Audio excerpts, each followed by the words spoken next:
Hello everyone welcome back to my another mini blog मु आपण मानकर विष्णुप्रिया। आज दिनटी मोर स्टार्ट करथिले किछि फ्रूट्स खाइके तापर हॉस्टल रे आज ब्रेकफास्ट रे थिला उपमा मटर तरकारी खाइ सारी क्लास बाहर पड़थिले। स्टूडेंट लाइफ दिन को दिन सरी आछी। Last year last semester last mid last 2 months then it's over. एही सब परे भी सखी सह जते दिन भी रहिबा फुल एंजॉय करिबा। देखंतु सडनली मन को आसला हॉस्टेल पखाला फिस्ट करिबा। सेही सखींकर गंभीर डिस्कशन पर जहाँ दरकार आनिबा को बाहरी पड़थिलु फ्रंट गेट पाखरे थिबा दुकान को। हेले कोन हेबो आमे जेमिति हॉस्टल पिला बिना गेट पास रे जिबा को देबेनी सेति जो बाटे बाटे जाइतिलु सेही बाटे बाटे पळी आस्ति।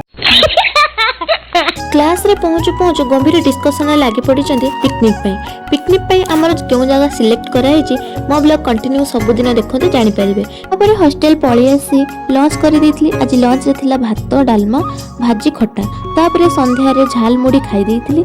हॉस्टेल लाइफ रे सखी मानकर एई सब मजा मस्ती लाइफ रे केबे मिलिबनी। जदि आपनकर हॉस्टेल लाइफ को मु मने पकाउथिबी ताहले मो चैनल को लाइक शेयर एंड सब्सक्राइब करबा को भूलिबेनी। आगु को बहुत इंटरेस्टिंग वीडियो आनिबी। रहूची जय जगन्नाथ।